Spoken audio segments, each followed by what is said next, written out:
Well, welcome everybody. One of the things I thought we might do, and especially since we have um, a little bit smaller group, I'm not sure everybody knows everybody. And maybe we would just start with people introducing themselves and kind of saying, where they're at. I think that would be kind of nice. So I'll start. I'm Dan Duncan. I'm the Executive Director of Nebraska Innovation Campus Development Corporation. Brian? So I'm Brian Darmody, CEO for AURP. Ordinarily, I'd be coming to you from the WeWork, our glass enclosed Washington, D.C. headquarters for AURP, which is also headquartered, the main headquarters in Arizona.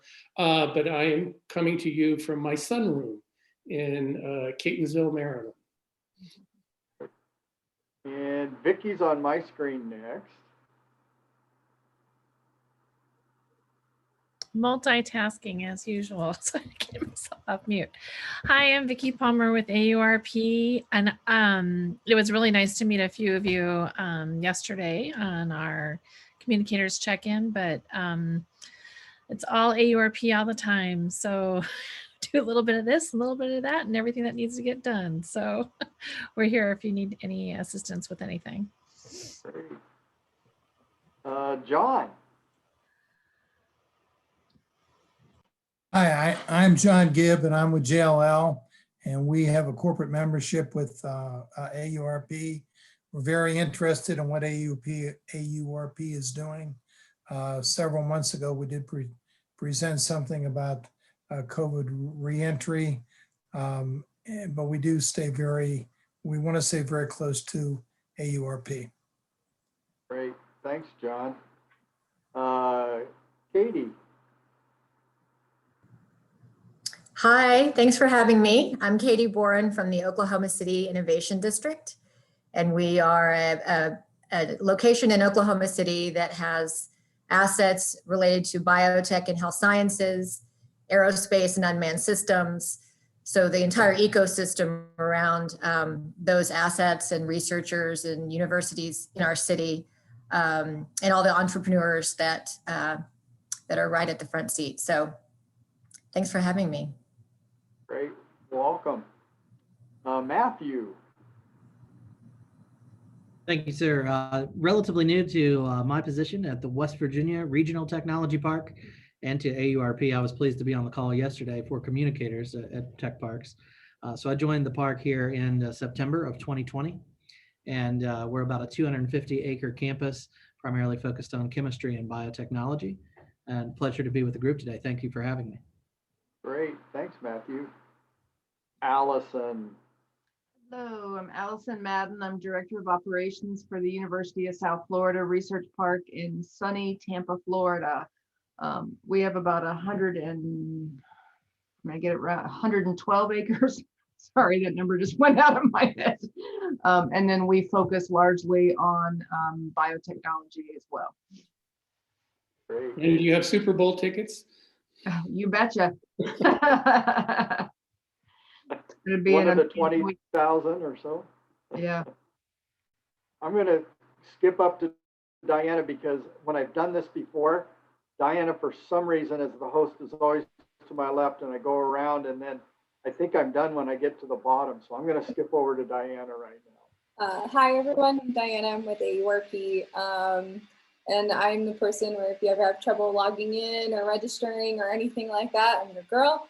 And so excited to really start the peer-to-peers again. And it was great to see some of you guys on communicators yesterday. Brian switched off, so we went around. So I want to make sure. So I think Keisha is next. I had a feeling you were going to say that. Hi, everyone. Keisha Demps. I am with Centennial Campus at NC State University, and just enjoy connecting with you all when we get a chance to. Not too many crazy things going on right now on campus, but just glad to be able to connect again, see what's going on around the globe. Great. Good to see you again, Keisha. And Kate.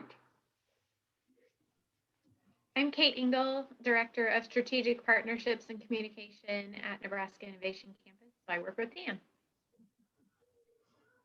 Great.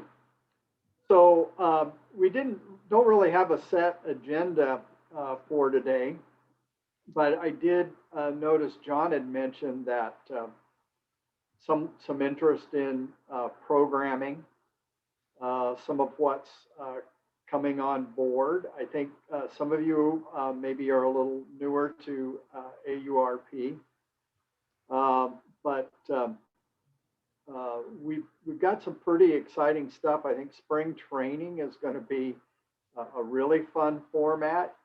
Unfortunately, it's virtual this year because we usually converge on the Tempe Mission Palms in Tempe, Arizona, and kind of toward the end of February, which is a nice break for all of us that are in the northern climates, and have a really great time and actually learn a lot. But the format this year will be, is it every Thursday in April?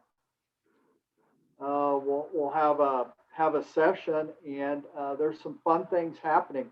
One of the things that happens at spring training is, as part of the registration fee, we have access to this wonderful invention called the Snack Shack. And it's open to us about 10 hours a day, and it's really bad for dieting. But it's where we eat breakfast every day and things. And so I think there's going to be a little surprise in the mail for everybody who registers for spring training that will remind everyone of the Snack Shack. So I'm sure that's going to be a very, very popular activity. And then we'll do some networking. And then in conjunction with Bio, we usually have the Bio Health Caucus. And Brian, you might talk about what that's going to be for this year. Yeah, that's going to be on June 8th in the afternoon. Later that week, virtual Bio opens. And as Dan says, typically we have that in person wherever Bio is, but since Bio is going to be virtual, we'll be virtual. We're still putting together the programming. We'll probably have a presentation by the National Academy of Sciences that came out with a report last year talking about safeguarding the bioeconomy. And it's pretty interesting. It came out right before the pandemic, but it talks about Moderna and the need to, safeguard the bioeconomy. So it's a bit prescient. We hope to have someone from Bio, the head of the Council of State Biotech Associates. So each of you are in a state that probably has a state bio affiliate, like Bio Nebraska, Bio in North Carolina. So I'm selecting 5 states to present from their state bio affiliate, along with hopefully an AURP member, to talk about what that state is doing and what the bio ecosystem in that particular state. I already have a number of states already have signed on. It costs money. It's $1,500 per state. But if you want to become one of those states, let me know, because I think it's a great discussion about, for example, Virginia passed, I think, a $50 million initiative to help life science companies in Virginia work with research parks and build a bio ecosystem. So we're going to sort of trade information so that states can learn from each other and hopefully develop policies to help build the life science ecosystem in that particular state. Great, thanks for that, Brian. Normally, also through the year, we have introduction to research parks. We've kind of suspended those. Those are more regional events where people can go usually shorter distances, although not necessarily, and you kind of get an in-depth look at that particular research park. I know when COVID hit, we had Delaware scheduled, Are we thinking if things straighten out, we might have in person in Delaware in the fall sometime, or? Right now it is penciled in still for mid-September. Hopeful. And we'll continue to watch that at the University of Great. Delaware. Yeah. And then in October, we were supposed to be in Salt Lake City in November of 2020, but then in October, we're going to be in Salt Lake City. It'll probably be more of a hybrid conference because maybe not everybody's going to be able to attend, but I think we will do some in person. Hopefully, people have shots in the arm and travel budgets are okay, and we can at least do some of that. I think it's going to be a very interesting conference. We'll have a pre-conference session on really Defense Department related research parks. Brian, what are you calling that? I'm calling it aerospace, not just defense, but civilian as well. I'm calling it aerospace and space tech, how they are building communities of innovation on the ground. And really it's about civilian spaceports, federal spaceports, UAV centers. I know Katie Boren, we talked, and they have a lot of assets in unmanned aerial vehicles. In Maryland, for example, one of our counties is building a UAV innovation park at Pax River Naval Air Station. So we're trying to explore that, things like SpaceX and aiming high. I'm trying to get Elon Musk to speak. Shoot for the stars, but hopefully we'll have somebody from SpaceX just talk about what they're doing. Great. And speaker proposals are going to be rolling out this week. So we're looking for submittals for that for our breakout sessions primarily. But if anybody has any topics also to recommend that they'd like to hear about, please let us know as well. Yeah, and that can be on any topic. So that space one is a one-day pre-event, and then we'll have our general session about any topic that we would typically have at the international conference. Yeah. Yeah, and I know one of the topics Brian just suggested to me yesterday was some of the research parks work with UARC's University Associated Research Centers. And so I know we have one in Nebraska. And so the STRATCOM, the U.S. Strategic Command, is located in Omaha. And our UARC is affiliated with STRATCOM and sponsored by STRATCOM. And so the University of Nebraska has a Nebraska Strategic Research Institute, which is a 501c3 type of entity that basically what the UARCs do is they get a pot of money that is assigned to the UARC, but the expenditures have to be approved by the sponsoring agency. So our UARC receives $90 million a year, does research really all over the country, and has actually a lab in the DC area, and they're actually moving a lab from San Antonio back to Nebraska. And then we have a small presence on our research campus. I think, ours is probably a lot smaller than Brian was describing Maryland's. It sounds like that's a lot larger. But he made the point that in some ways, these UARCs are kind of like research parks in and of themselves. Some of it maybe is a little more spread out. Some of it's maybe a little more diverse than we would think of a traditional research park. But that's one of the ideas that is completely different than I know of anything that we've done, and we could maybe think about. And I just mentioned that because we really want to have great topics and a lot of things, a lot of different things that people are thinking about. So if you have any thoughts along those lines, we have a committee. Jonathan Bates at the University of Utah is the chair of the committee. You can contact Jonathan or Brian, Vicky, or Diana with thoughts. If you'd like to be on a committee, please let us know that as well.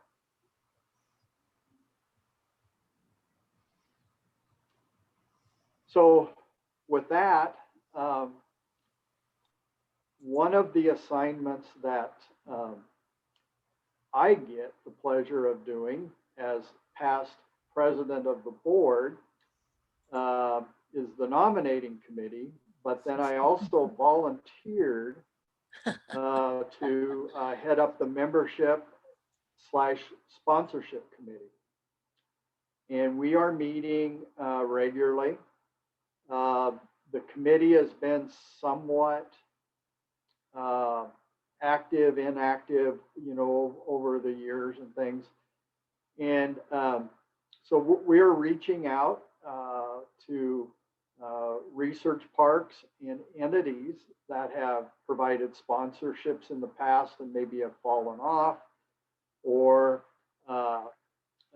haven't re-upped, with their membership, but also some that, we think should be members. And so one of the things I wanted to just throw out today was if any of you in your regions know of research parks, innovation districts, or if there's major major companies on your research parks, architectural firms, engineering firms, whatever, that are intimately involved in your development, we would love introductions from you to them to talk about either sponsorship or membership in AURP. I think the bigger the tent we have, the better it is for everyone. So. Yeah, and I'll give an example. So Allison, I need to follow up with you because we were talking about Gensler, and I know somebody from Gensler, and they're a large A&E firm that's across the country, and I think they're doing some work, Allison, at your park. And so I want to connect. I know Bob Peck used to head the General Services Administration in DC, and he's now with them, but he handles, the DC area, but he doesn't, and he's kind of new to them, and he doesn't know the folks in Florida that may be working with Allison. So it's really connecting some of our connections to then go after Gensler Central to see if they would be a good target for membership at AURP, because somewhat uniquely, we have, like JLL, we have a lot of corporate members as well as parks as members. And, it works pretty well since they get to meet other corporate members as well as the parks.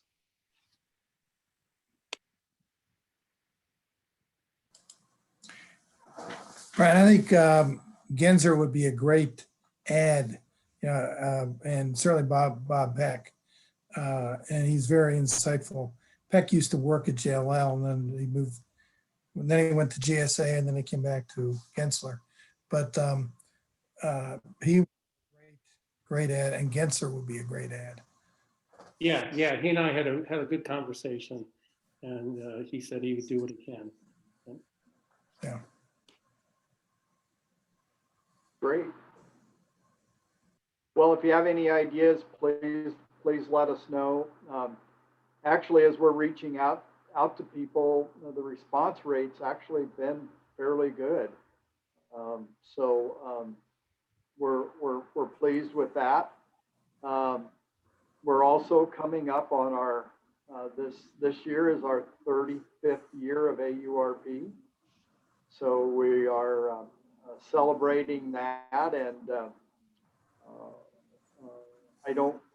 I think Vicki just sent out a package. I have not had time to look at that, but there's a new 35th anniversary logo and things you might want to. What all was in that package, Vicki?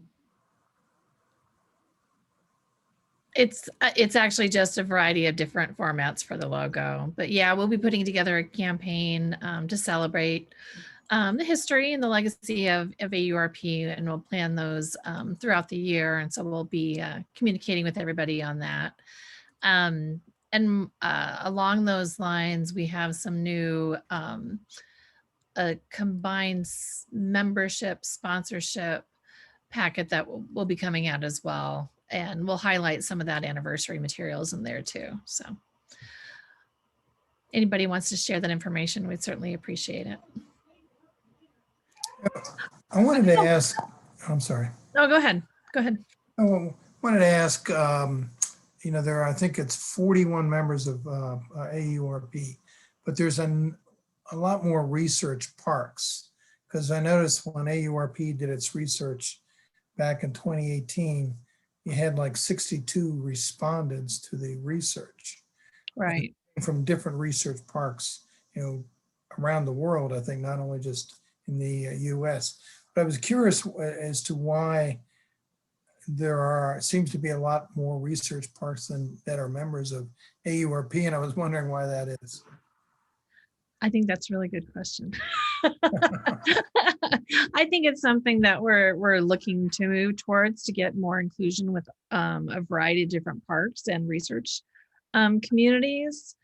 And I think, really getting the membership committee involved, really working on a grassroots effort to engage a lot of those different varying research communities involved, getting their involvement, I think will be really helpful. And I agree with you. And John, we have an okay list, I think, of those parks that I think Dan, thanks to Dan leading the sponsorship and membership committee. Our first step is to go after those parks that have lapsed that have been previous AURP members. Right. But very much so, the next group is, because that's the low hanging fruit. The next group is just to go after those parks that may have never been part of AURP, and also to go after new things like the Oklahoma City Innovation District. That's kind of a new entity. Go after innovation districts and things like that are relatively new entities that are trying to build their local communities of innovation. Is it because they don't want to pay the fees to be members? Is that maybe one of the reasons? Or is it because they don't get enough value from the membership? Or they may not even know about us. Right. They may not even know about you, yeah. Right. And I think sometimes it's the leadership changes. I think, in some ways, I think that we've had a great multitude of research communities that had people of a certain age that are retiring. And so bringing in those new, generations and getting their involvement, I think is something that we're continuing to work towards. But I think that's part of it too. Do you do And any it's really lobbying personal. efforts? I'm sorry. Well, I'm saying it's personal. This business is very like I'm Right. looking. Matt, know somebody at the I-79 Technology Park in Fairmont, West Virginia. I don't know them. They trust Matt. Matt had a conversation with them, and looks like they're going to be, brought on board. I talked to Harvard, right? Harvard's building their new research park, and the guy we had known, the previous guy at Harvard, he left the real estate office there. I reached out to the new person. He was thrilled. He said, I got this job, and I now have this research park project on top of all my real estate on the campus. So he was, he may have eventually found us, but I reached out to him when I saw they had a new research park development firm, building that park across the river from Cambridge. So it's a combination of all that. It's personal. There's always a lot of turnover in research parks, and a new person coming in may not know AURP. Curious, did you do any lobbying? I mean, Brian, since you're in DC, do you do any lobbying on behalf of AURP? And is that a value add for the members? I'm glad you brought that up, John. It's Mhm. almost like we planted that question. So we don't do lobbying per se. I mean, I used to be a lobbyist, but we are not a lobbying organization. But many years ago, I wrote something called The Power of Place.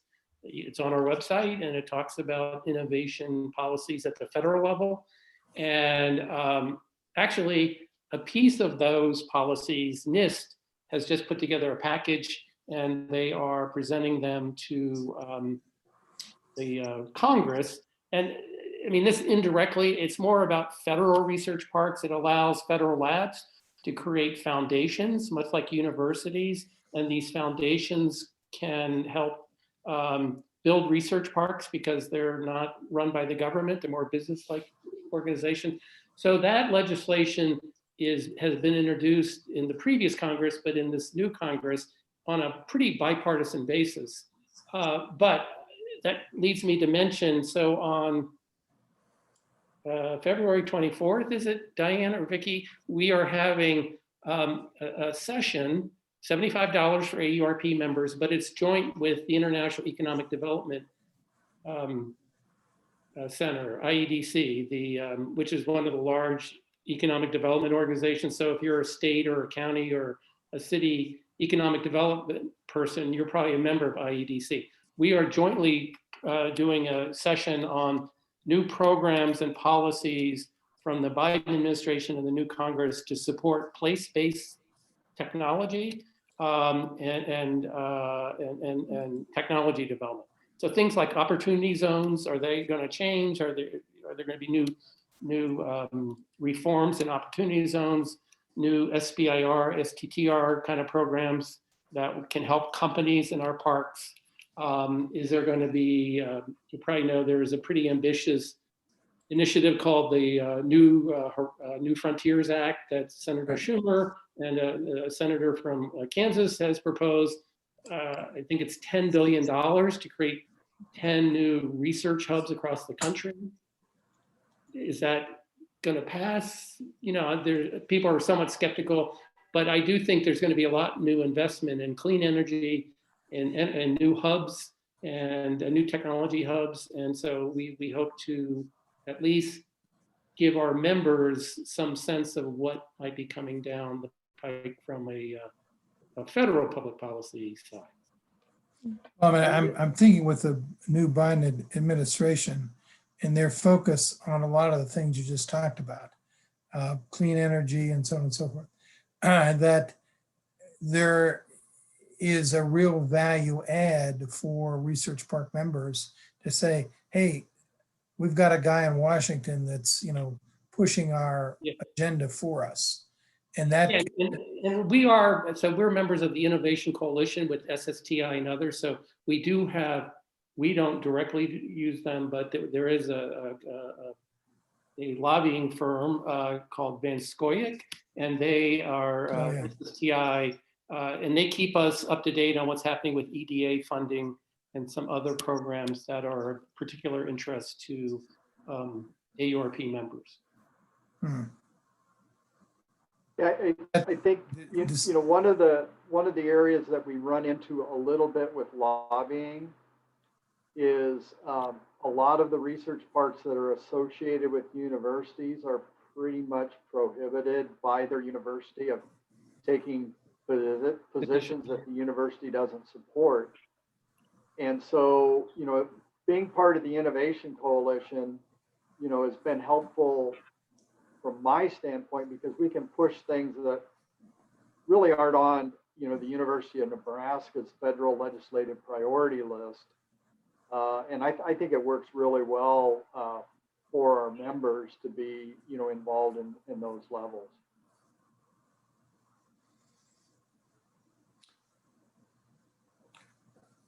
Yeah, I'm thinking to myself, when that information gets pushed down to the membership, and maybe it is. So maybe I'm, talking off, I'm not talking from a base of knowledge, but when that information gets pushed down, then you begin to see, wow, they are knowledgeable.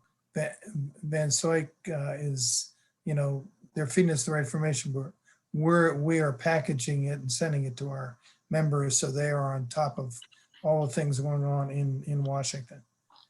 Yeah, we actually get a update, I think every 2 weeks or maybe it's 3 weeks from Van Soik, and it goes, here's what's happening with SST, in the different categories, exactly what you're talking about. And Vicki, I think is that posted online or is that part of Park Post? I can't remember. Because of our agreement with SSTI, that needs to be as a members only. It's on the members only pages. Yeah. So you can find those archives there. But because of the information that they're sharing, they want it to be among members only, not the general public. But John, to Those that are all point, there. yeah, you need to go into the members only section and you'll find something that was just from a week ago, Yeah. what's going on in Congress on those kinds of issues. Right. Can we put that in the Park Post that for the most recent update, please go to the member page? I think we do it sporadically, but it's a good reminder to do it. And we have another one coming up, so we can include that out to members.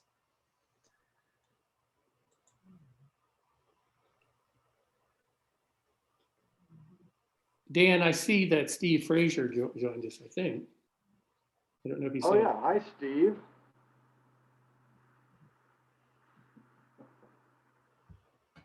He should probably introduce himself. Yeah, it's Steve. Yeah, there you go. Hi Steve. Sorry, I had a fire to put out, so I just got here. Steve Frazier, I'm the executive director of Star Park, which is at Texas State University. We're located in the Austin metro area in Texas. We were talking about Dan's leading an effort to get new members. So I was talking to the folks, the new director of the University of Houston Research Park, although that's not the name of it. And he had good things to say about you, Steve. So I think we're getting the University of Houston back as a member. That'd be good. I've chatted with him a couple of times. We actually used him as a judge on some entrepreneurial activities and kind of pulled him in that way.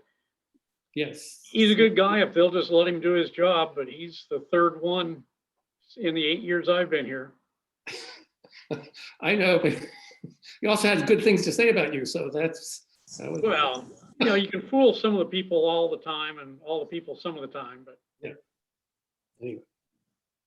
But thanks for pushing the URP with them. You bet, absolutely. Hey, I just noticed there's supposed to be a research park in San Antonio with UTSA. That's news to me. When did they show up? UTSA just came on as a member like towards the end of last year and beginning of this year. So they are a very new member. So you'll probably start seeing them at a lot more stuff over the course of this year. Yeah, the reason I'm surprised is it hasn't shown up anywhere in the local business journals. And the group that is building a life sciences oriented innovation district, which I keep suggesting they talk to us, is private. It's not part of UTSA. Well, the contact that we have there, he just signed up for spring training. So you'll be able to network with UTSA during spring training in April. Well, what I was going to suggest is Diana or Vicki, shoot me that contact and I'll just reach out to them and say, hey, I'm active in AURP. Are there things we can be doing together, or just kind of reinforce that message? Definitely. I'll send that right over to you. Thanks.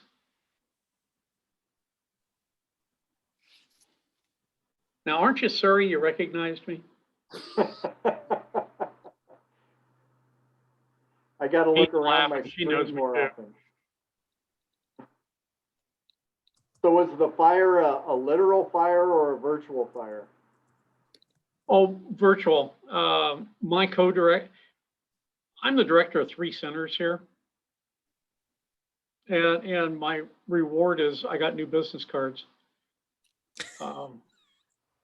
But one of the co-directors, of one of the centers has decided to retire, and we are after somebody to replace him. And so it was a last ditch, come on, this is a great chance. And we'll give you new business cards.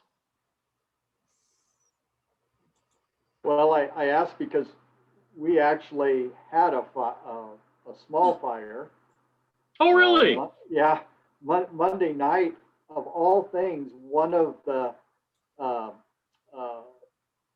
glass washers in the food allergy research lab caught on fire. Oh, wow. And there were two of them side by side. It burned up both dishwashers and damaged the counter. Not a big deal. We pegged it at about $3,000, and the initial news blurb online from our local newspaper said that due to the electrical complexities in the building, it was probably hundreds of thousands of dollars. All right. And so, just some of the fun things you get to deal with, but that sent us kind of into panic mode because hundreds of thousands of dollars means TV stations start showing up, and so we were able to get the story changed pretty quick. So I had one of those, and thank God the police department would not let the provost or the VP for research on site because they said you don't have any business being here. Oh, oops. oh gosh. So Katie, you're a new innovation district. Maybe it'd be good. I don't think a lot of people know much about the Oklahoma City Innovation District. Maybe you could give us a little update on what you're doing. We are new, and I always realize just how new when I hear other people like AURP mention their 35th anniversary. So we really are. We kind of got our start in about 2016, 2017, when the Brookings Institution selected Oklahoma City as ripe for an innovation district. We had the right assets, the right kind of recipe from an economic development standpoint. We, Perkins and Will, who I know AURP works closely with, we engaged Perkins and Will to do a master plan for the innovation district. We are in an opportunity zone. We do have our own tax increment financing district. We also have some money from a penny sales tax that Oklahoma City voters put forward for different various projects. And so there are 3 projects in the innovation district that are funded. We received $71 million for that. We have, a couple of the main industries in Oklahoma, as I mentioned earlier, are health sciences and biotech, and also aerospace and defense.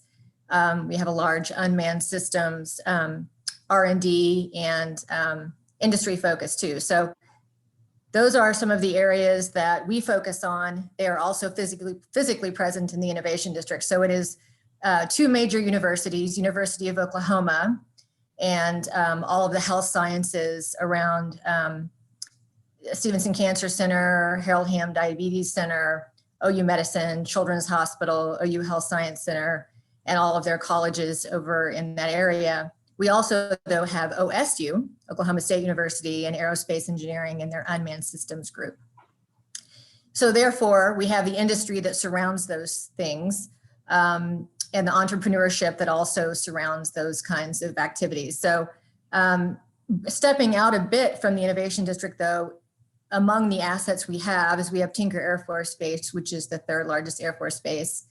And all of the industry from Boeing to Northrop and Raytheon, everyone, again, that surrounds that kind of facility. We also have the FAA and CAMI, C-A-M-I, the Aeronautical Medical Institute. So those are kind of interesting assets that we have that are very involved in a lot of our leading technologies and research and industry. So those are the kind of the things that we're working with that put us on the innovation district pathway.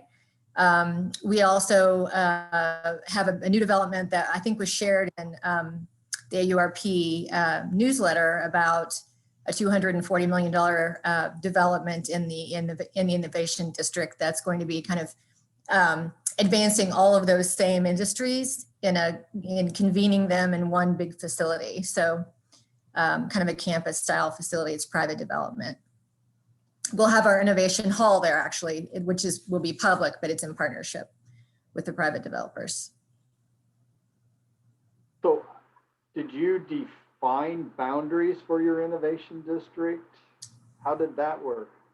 We did, because the specific area of town is right adjacent to downtown and right adjacent to the Capitol. So it's this piece of land that contains the research park and OU Health Science Center and all of those assets, but it also has a lot of opportunity for physical development.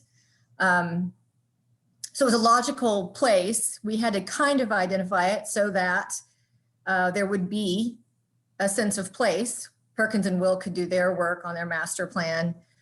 We could work with the TIF, and we could work to receive the tax money from the public initiative in order to have a sense of place around the innovation district. So we did have to define it for those reasons. I know that can be kind of tricky with some innovation districts, you know, because if you're on the wrong side of the line, there can be some intense political lobbying. And you know, I would say, and this is probably not unique to many cities and many medical centers and innovation districts, but we are focused on creating pathways for Northeast Oklahoma City that, you know, historically have been involved in and affected by kind of expansion of the medical district over time historically. And so, you know, a lot of our intention with creating STEM programming and workforce development to support the job growth that we're creating is truly dedicated to Northeast Oklahoma City, so that we work with local schools, since we are located in Northeast Oklahoma City, local schools and local community organizations and businesses to share all of the, you know, additional job growth and expansion that we are seeing and will continue to see from the Innovation District. So that sounds is very exciting. much, that is very much started with the Brookings designation and has been carried through. Great, great. Thank you.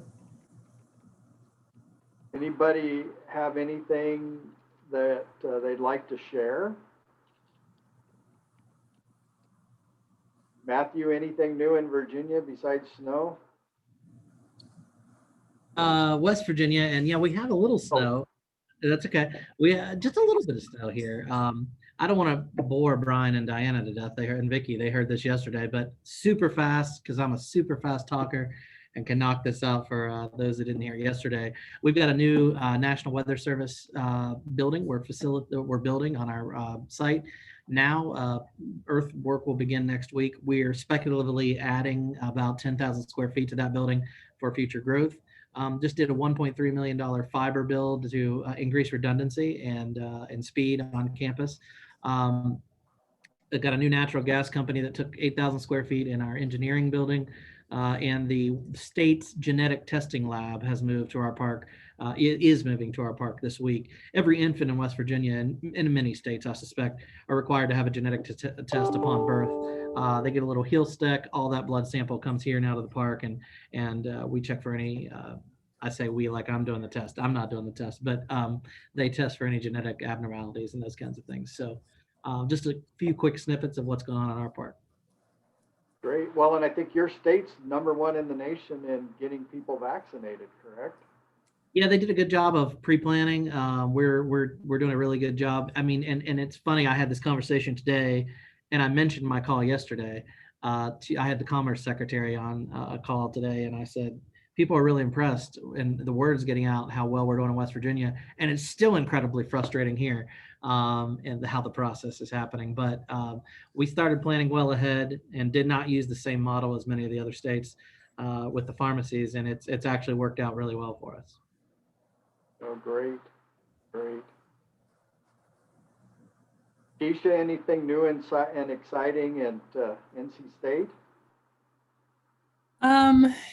Well, exciting. We had snow last week for a day. So that was fun. Other than that, it's kind of been business as usual. We are actually adding some testing sites, I guess, for campus just to help out with that initiative in the area. But yeah, things are pretty steady right now, I think. So primarily focused on some new opportunities from existing partners and just ramping up for the spring with some virtual programming and things like that. So can't complain over here. What's going on with your daughter and her volleyball career? Oh, well, Big Ten opened play 2 weeks ago, and she's getting some screen time and some pub with the announcers and the media, so that's been exciting. We got to go up the first weekend. They opened up with Purdue. It was bittersweet because they beat them pretty quickly, but it was nice because they beat them pretty quickly, but it was over much faster than we wanted. But yeah, she's doing well and acclimated now to the weather. They actually had a team snow day where they went sledding and all that yesterday. So that was, we caught a lot of pictures from that, but thanks for asking. She's doing pretty well. They have She's in Nebraska in a few weeks, Kate. So I think I may, well, it's kind of week to week whether away schools will allow the 2 family members to come, but Wisconsin is allowing 2 immediate family members, so we can go up for those. But so yeah, if I have to look at I think I'm free for that one. So if you all are allowing spectators, I think we're gonna try to get up there. We'll see. You'll have to let us know. But yeah, even if not, you can catch. You'll have to cheer for Wisconsin that day, though. I know that they're allowing the Nebraska players 4 tickets. Oh, for 4 family, for volleyball. Yeah, the chancellor told me that the other day. I don't know about visiting team. Okay. I would assume it's the same, but I don't know. Since you said that, I don't know if Wisconsin allowed visitor spectators. I don't think I looked around really to see if other families, but now that you're mentioning it, it was just the boards, the cutout people, and then our families. But that's a good point. So but we kind of wait week to week and just see, but they're still new into it. So they've only had 2 weeks of play. Is Wisconsin still rated number 1? They are. Yeah. Really? Mm-hmm. Mm-hmm. And Nebraska is number 4. Hardest place to be is number 1. Yeah. Oh. Well, does anybody else have anything they'd like to add? We're starting to migrate the park off the university's network and create our own private network. We just received our FCC 5G and LoRa research license. Interesting. That'll let us do testing on sensors and IoT. And you couldn't do that if you were part of your university network? They have so many restrictions from a security standpoint that it's just better not to be.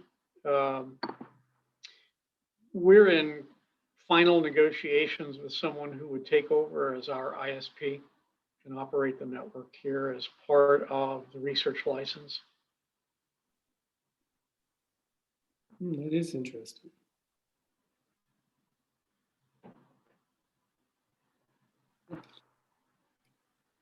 That might be a good session for other parks, Steve. Maybe you should put in a proposal on that. I'd like to wait till we have the contract signed with the ISP, and then we can talk about the whole package. Yeah. Part of this also, it all fits together, is Mitsubishi Electric gave us a visualization wall. So we are in the process, the bids are due tomorrow to do the installation, and then we will stand it up as a training center for network operating centers and network security centers. That'll provide us a nice little revenue stream. Plus, people love visualization walls because they're so cool looking, right? That's, Yeah, this one's about 80 square feet. yeah. Oh, wow. And we're buying 3 additional 100 square foot screens to complement that. Cool. That is cool. Mhm. It's an overnight success, only 4 years in the making. Yeah. Well, I want to thank everybody for hopping on today. If there are topics that you would like to see addressed in the peer-to-peer, please let the staff know. Also, if you would like to host one of these around a particular topic, we also have availability for people to do that. So, this is the type of forum that, what makes it is participation and people stepping up with topics they think people would be interested in. So, let us know.